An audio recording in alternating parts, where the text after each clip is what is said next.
And now, more Utalk. Now, Jasmine, how are you? I'm doing well. How are you? I'm great, thanks. It's great to see you finally, and I'm really stoked that you're here. This is cool.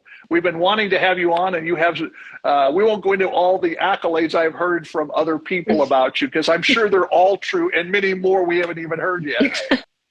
We'll see. All right, well, yeah, that's true. That's a good attitude. All right, now, before we jump in to talk about Grace Mead, just totally random question. I'm kind of curious, because we like to ask these of our guests just to get a little bit of insight on, who they are.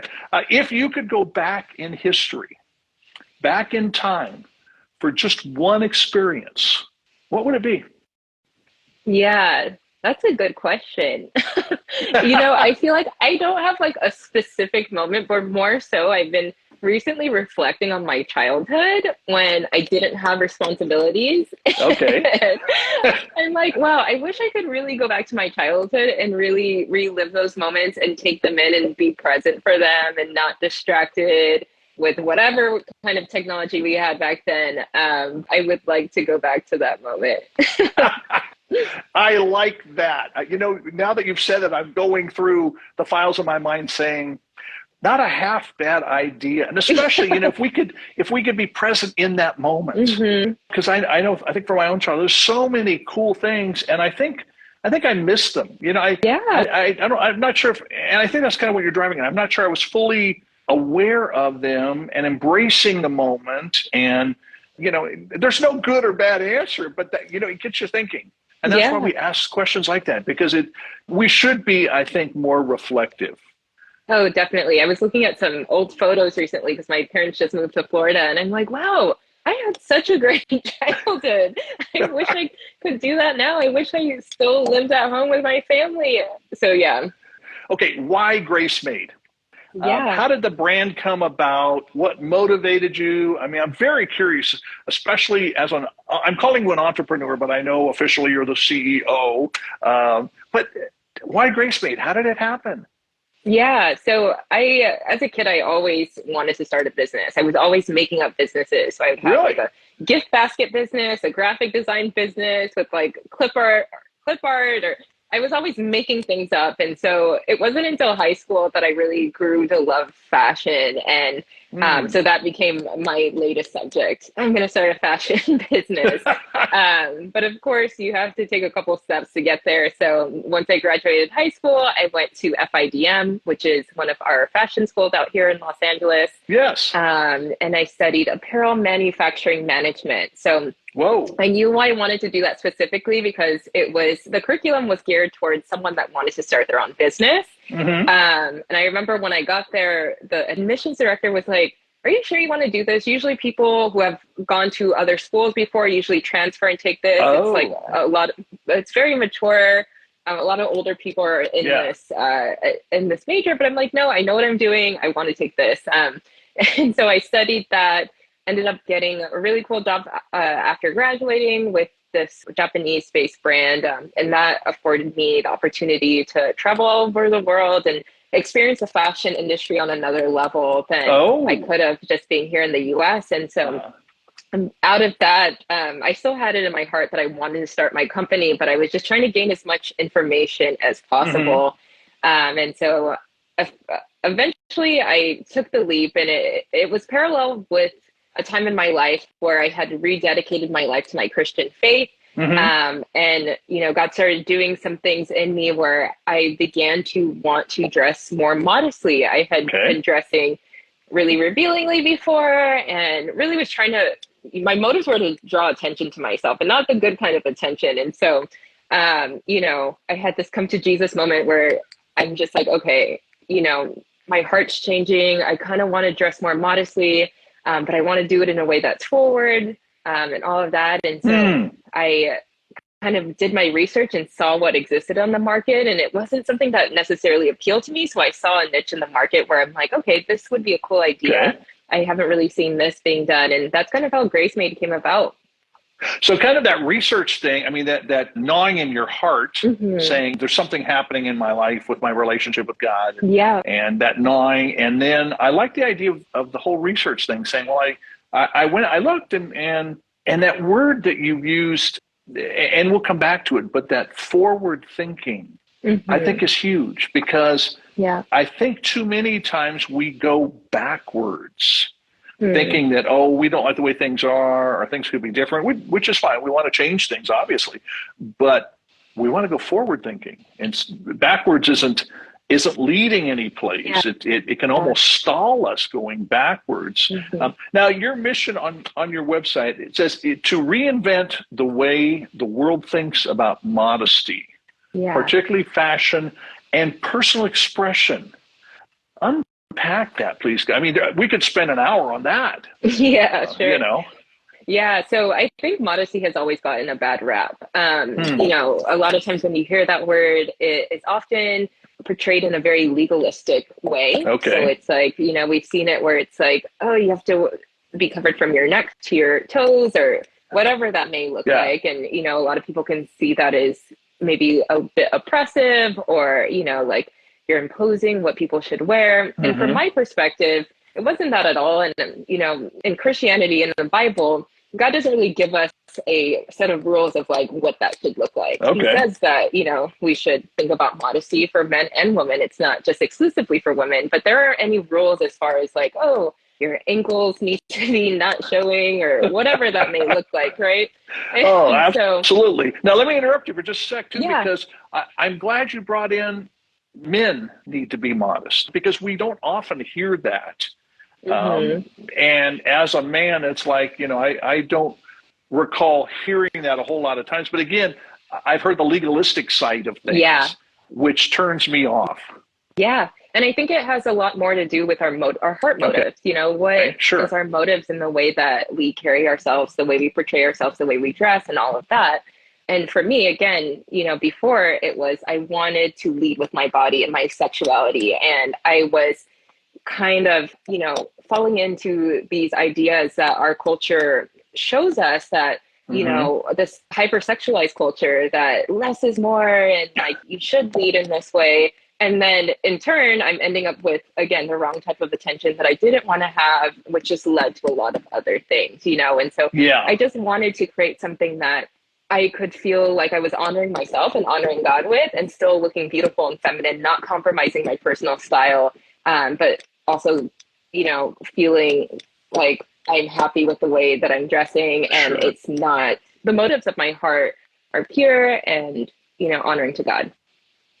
I love that. The way you've tied in personal expression, it's who you are, you're expressing yourself, and there is a sense of personal fashion that we can, each one of us can adopt. And it's not necessarily other women adopting what you have, or other men adopt whatever, you know, but I like that, because really your fashion is a personal expression of you, is what you're saying. I think I hear that. Yeah, I think that's a fun part about fashion for all of us, is that we get to express who we are through the things that we wear, you know? And so, yeah, I wanted to allow people the ability to still do that. Because again, when we think about modesty, it's like, oh, we're wearing a potato sack and we don't get to wear anything fun. And it's like, you know, super restrictive. So like, what does that look like to redefine what that looks like for people, where it's not a bad taste in your mouth, but it feels like, yeah, I want to dress more modestly. These are some great options to do so, especially, again, in a culture that is increasingly becoming more hostile to the idea of anything that feels covered, or that kind of thing. No, absolutely. It's now, do you design your pieces, or are you one of the designers? Or, I mean, you're a CEO, so I mean, you got a whole lot going on. Yeah, you know, I wear a lot of you got to balance. Yeah, I do design every single piece. Oh, and so every single piece. Yeah. So that's a fun part for me. But the thing that people don't know is, when you are running a business of this nature, that's like 10% of it. Everything else is like the boring stuff. So no, I am a terrible manager and organizer. You know, I'm a creative. You obviously are a creative too. It's like, let me do the creative side of things, because this other stuff is burying me. It's, you know, I often say, you know, our board should just put me in a padded room, you know, and lock the door and have a computer in there and a drum set in there and a microphone and you know, video camera stuff. Let me create, you know, open the door and say, okay, Steve, it's time to come out, and you go do your thing. Now go back in, you know. Totally. That's me. I just learned how to delegate. So I'm like, yeah, take all the stuff that I don't want to do.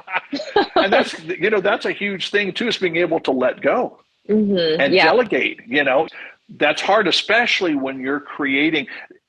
And this is, I'm asking the wrong question already, but is there a length of time it takes to create a piece, or every piece is different?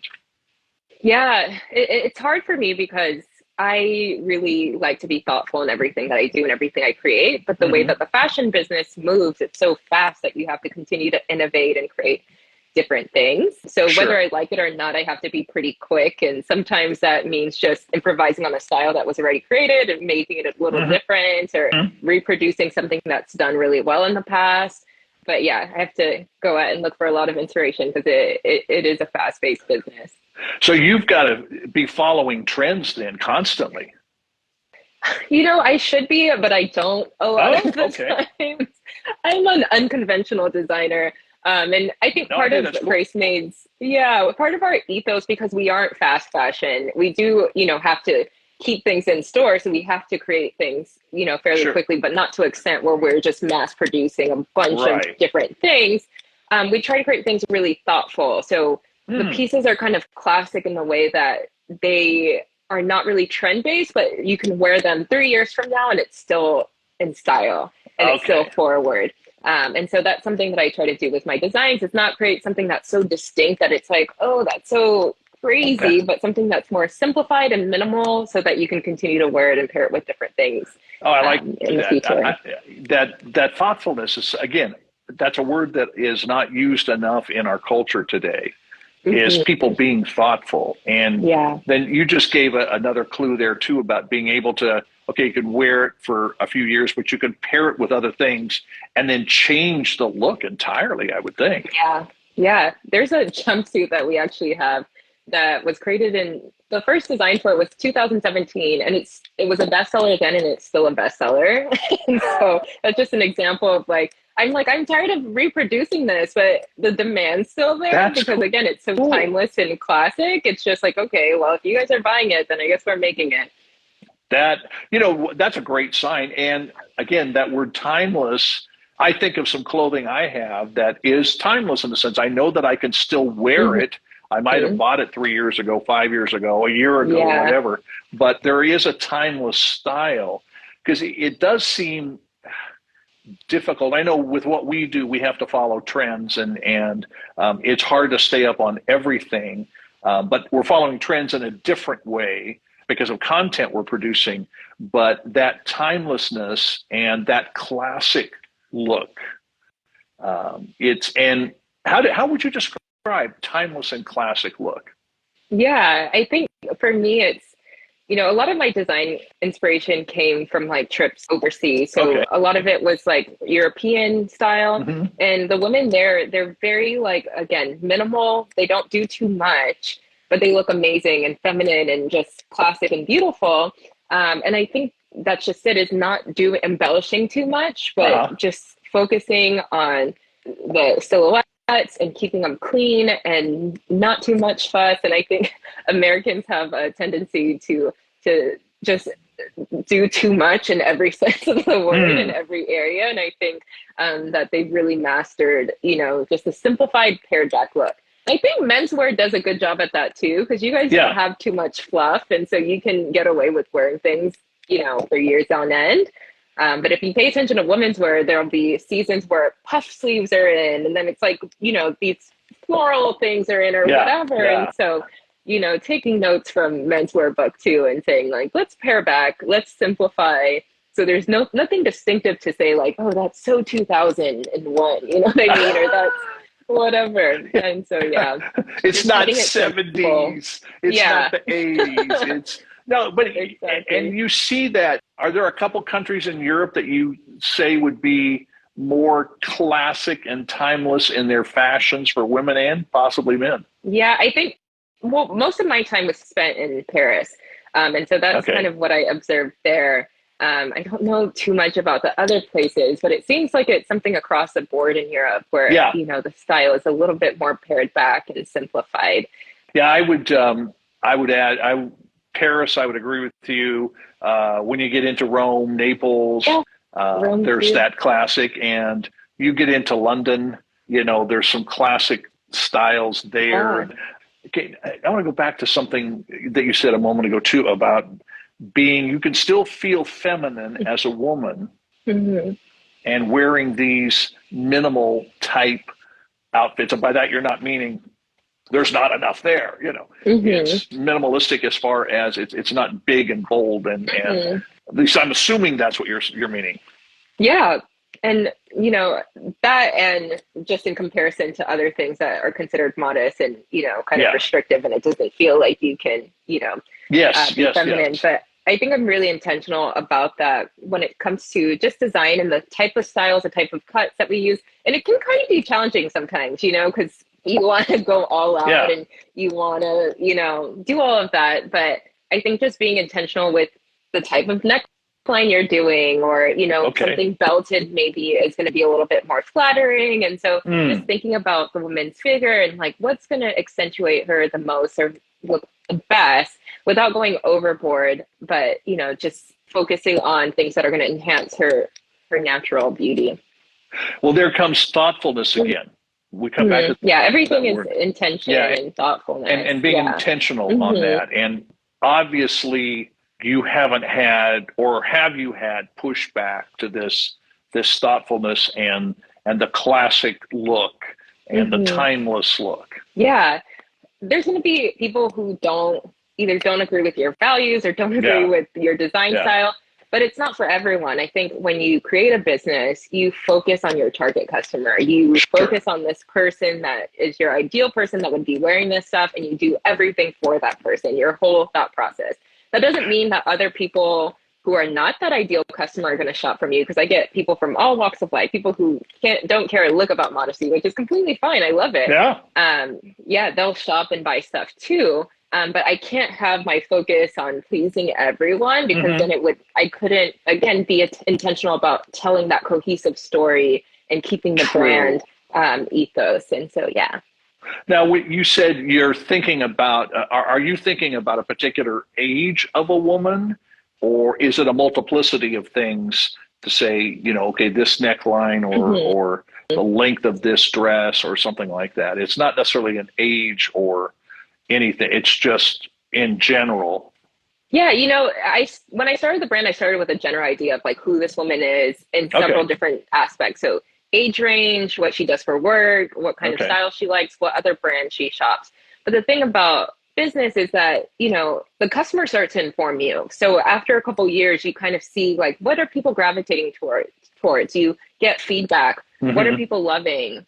Do they want something that's more longer? Do they want something shorter, more flattering? And then you start to make those adjustments, obviously still keeping the brand values in mind. Like, how can we keep these in mind and then also serve our customer well? But I definitely have over the years taken a lot of feedback in. I've seen people wear it and try things on and what works, what doesn't work. And I've kind of gone from there to create something that, my customer is really happy with.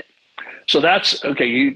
That makes perfect sense. You're getting that feedback and you're acknowledging that feedback. And does that happen when you see somebody in a store that carries your product, and you're just, or is it done? People give you feedback online, or both? Yeah, so it happens in a couple different ways. So we do get feedback online through reviews and that kind of thing.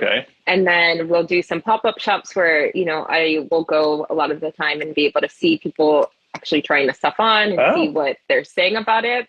And then also with our retailers, so we do wholesale to other stores. So I'm always in contact with the stores and just getting feedback, like how are the customers responding to this? Like, what's moving well? What are they liking? So there's several different ways. And I think we can become echo chambers as creatives and be like, well, I love this and this is what works, and you really have to listen to your customer, because sometimes, their idea of what they love is not going to be your idea. And True. I'm not buying the product, like they're buying the product. They're the ones that are buying it. You know, that's awesome that you consider that, because that makes the brand stronger. It keeps you more on point with your brand. And when you're responding to people, and like you said, you can't please everybody. And some people, what they say or feedback or what's like worthless, forget that. But the honest people that are coming there And it sounds like your brand is very respected.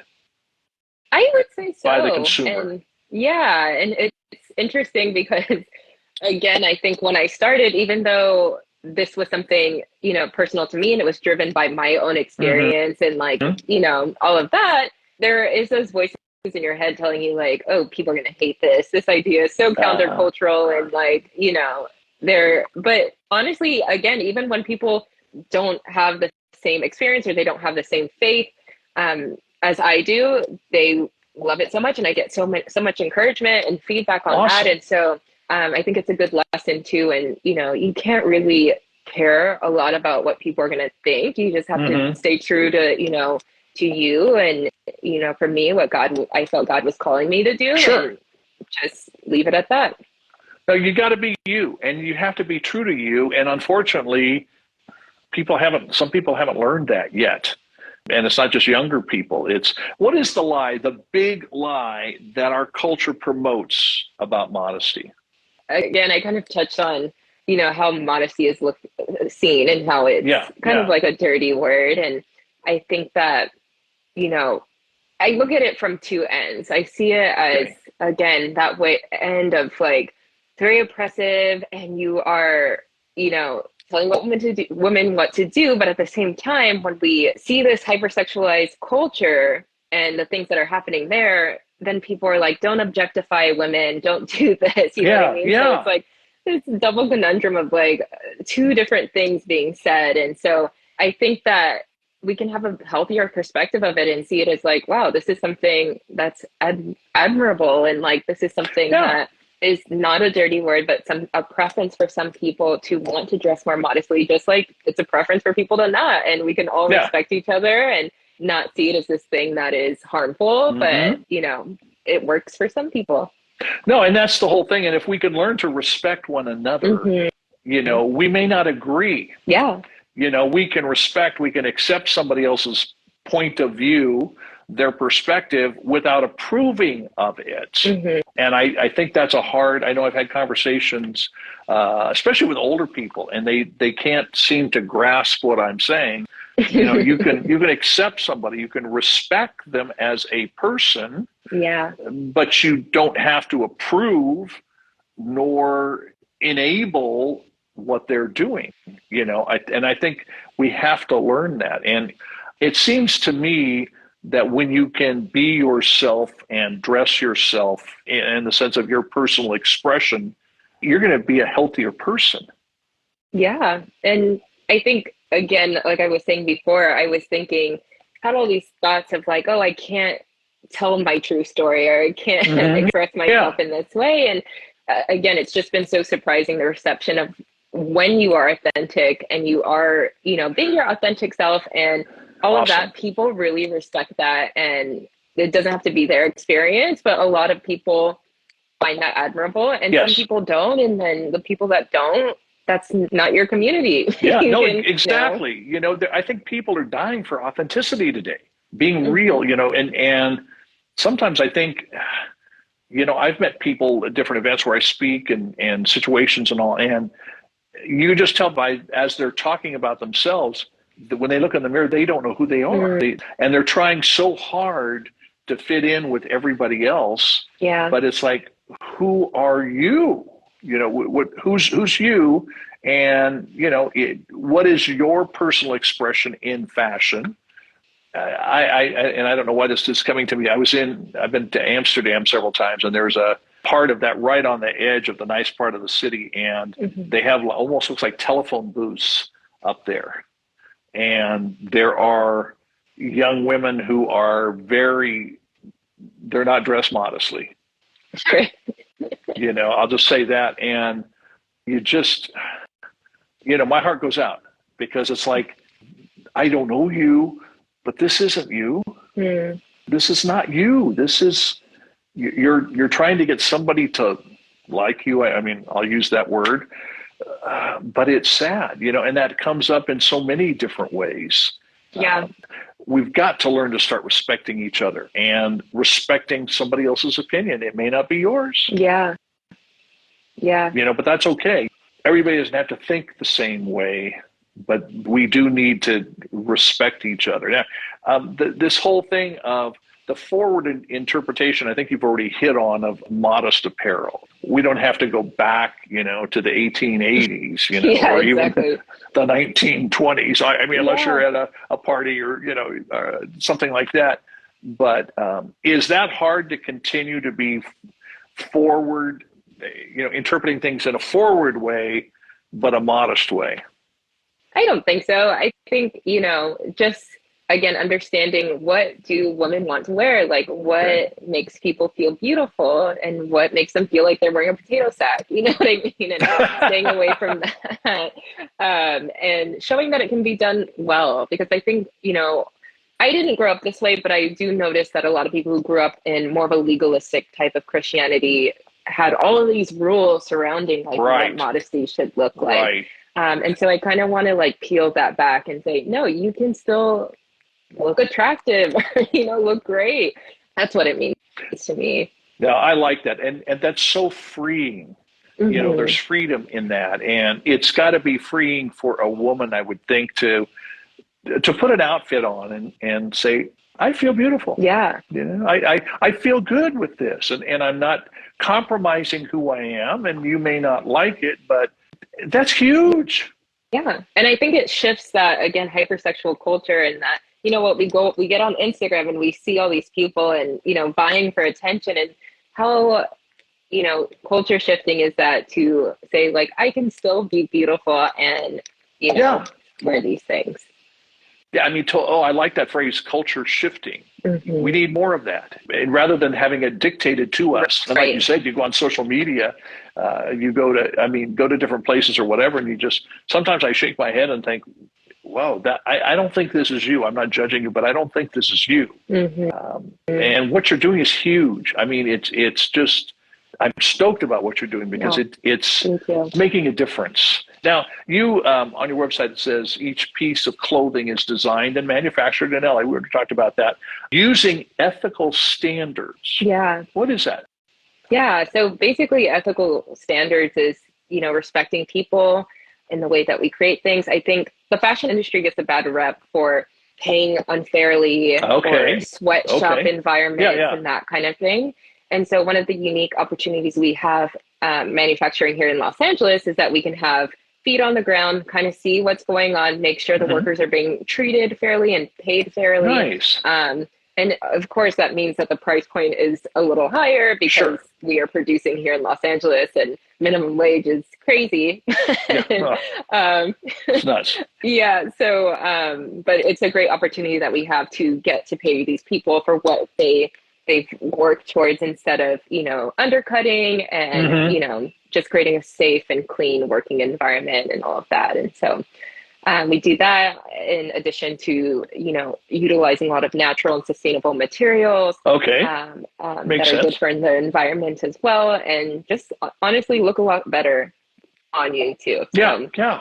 And that, that's so interesting, because not everybody is doing what you're doing that's manufacturing clothing, which is causing part of the bad rap. But you just said it, that using the better materials, the outfit looks better. And it lasts longer. It does. And then it comes back to your values.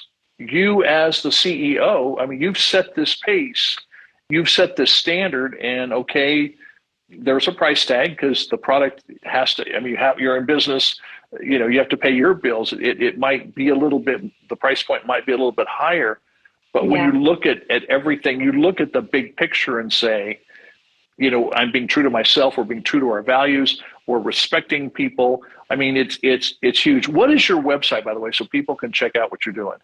Yeah, it's thegracemade.com. So gracemade.com. And you can see everything that we do on there. Awesome. Now, you only have women's clothing, though, correct? Yeah. Sorry. I guess I can have female family members go and look at things and all, but seriously, that's very cool. Now, something else really struck me that I saw on your website, and it was in your bio that you sent to us, but everything's being produced locally. boots on the ground. But your company donates a portion of your proceeds, your profits, whatever, to an organization called Life Impact International. Yeah. Of all the organizations out there, Jasmine, why them? And I'm not saying it shouldn't be them. I'm curious because I was not familiar with them until I saw this, and I actually looked them up and I went, wow, good. This is cool. Yeah. Yeah. Yeah. They're amazing. So, it's easy to kind of pick a charitable organization to contribute to, but I really wanted to actually know what they did and have experienced it firsthand, because it's easy to say like, okay, we're going to donate to this foundation, but you don't really know the logistics of like what's happening behind the scenes. And so it's important that, we kind of have that transparency to say, no, they're really the real deal. And so Life Impact International, I've actually worked with them on 2 separate missions. Really? Overseas. Yeah.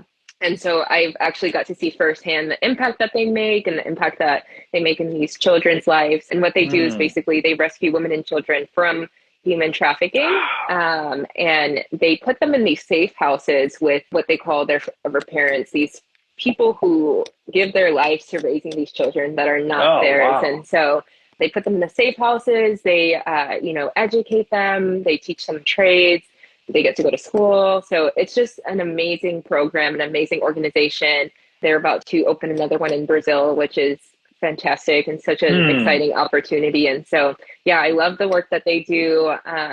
Again, have worked with them on several different occasions. And so I've had the privilege of just seeing, the amazing work that they do. That is so cool. In fact, I actually sent an email to them, in the just kind of the blind box and said, hey, I love what you're doing. We're having Jasmine on the show. Yeah. We'd like to talk to you about having somebody, from your organization on the show to talk about what you're doing, because we haven't really focused. We've touched on the human trafficking, but not really focused with an organization, and you're giving me you were on the ground there, you've seen it, you approve it, you're investing in it.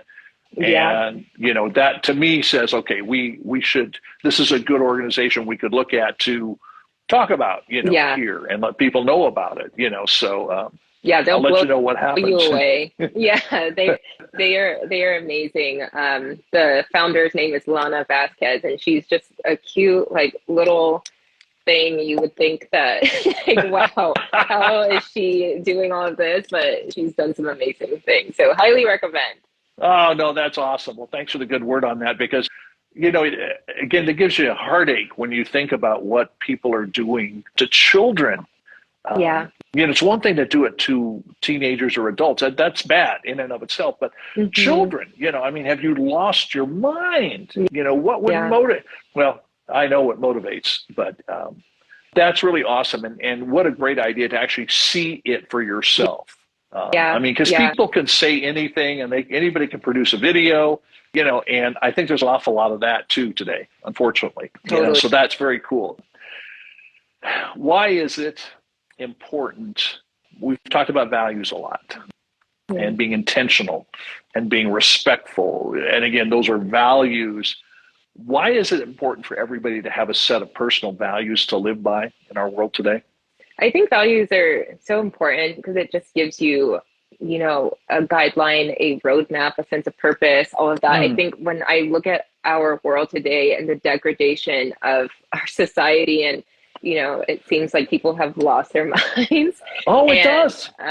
It's very scary, and it feels like there's a loss of values. It seems like people don't, esteem things anymore. And, for me personally, when I think about it for myself as a Christian, I live my life in a certain way because of my gratitude of what Christ did for me and his sacrifice for my life. And that has led me to want to live a life that is honoring and pleasing to him. And that looks like using my talents and gifts to do what he's created me to do. That looks like, honoring my values and that kind of thing. And so, I just think it's important to live a life well lived and to contribute to society, to treat people in a decent way and to keep things, the way God intended, in my opinion. And so, I wish that we saw more of it. It seems like no, I do too, and I think of what's called the golden rule, but they're the words of Jesus: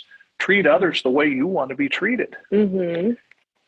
And it's so, I mean, I say this too much. It's not rocket science, folks. No. I mean, just thinking about the way you want to be treated and treat somebody else that way. Mm-hmm. It's super simple. I mean, and that to me, that's foundational. Sometimes I have to be careful, because sometimes I want to go up to somebody and say, watch, when they're treating somebody bad, and say, is this the way you want to be treated? Yeah. But I don't think people see it like that anymore. It's just like, no, I don't think so. That comes to because you're right. I mean, that's even one of the main commandments is, love God and then love others as you love yourself, right? And I think that would solve a lot of the issues that we see today. But I think there is such a sense of like entitlement and selfishness where people are just so self-focused that they can't even see beyond themselves or, to love others, to, care for life of others or any of that stuff. And so, it's very disheartening. It is. And you can get discouraged, but you got to keep your eyes focused on the right person. But I just don't understand. I don't know. I say this too frequently. I know our team members, our crew would say it, you always say that people lost their mind. That's right. I think they have lost their mind, the things they do, and the entitlement. What makes you think you're entitled to this and somebody else isn't? Mm-hmm. And the selfishness. Yeah. It's like you want to push the pause button and just say, okay, let's push the pause button here. Now everybody take a big deep breath. Breathe. Okay, totally. Now. And I think, in fact, I just had a meeting with one of our team members because we're talking about doing some kind of an event for young adults.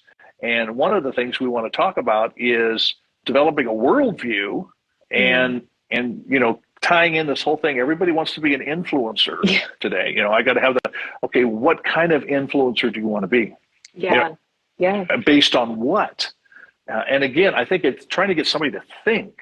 And we could have a whole nother conversation, which we'll have to have another conversation with you because this has been great. I'm so stoked about what you're doing. And thank you. Please keep us informed. Again, if somebody wants to, well, first of all, follow you on social media, where is that? Yeah, so you can follow the brand at The Grace Maid. So all of our handles are at The Grace Maid, whether it be Facebook or Instagram. We're more active on Instagram. Okay. You can also visit thegracemaid.com. We have a blog on there and all kind of different things that you can get connected with. And if you want to follow me personally, you can follow me here on Make Good Fashion. And this is just my fun account that I use to promote fashion for good. Because again, I don't feel like we should be doing anything if it's not making a positive impact. Oh, thank you. Yeah. So you can follow me on that too. Okay. Give us the website and the two socials again. Yeah. So it's thegracemaid.com, thegracemaid.com. And then the socials are the same at The Grace Maid for all social media. And then if you want to follow me personally, on my fashion account, it is at Make Good Fashion. Make Good Fashion. That's so cool. Thank you for taking time out of your schedule. I know you're super busy, and we'll definitely have to have another conversation, and especially when you start doing a men's brand. We'll see. We'll see if that ever happens. Well, I'll be the first one to stand in line as long as you make big sizes. I'm a big guy, so I will keep you in mind, Steve. Thanks, Jess. Thank you so much. It's awesome.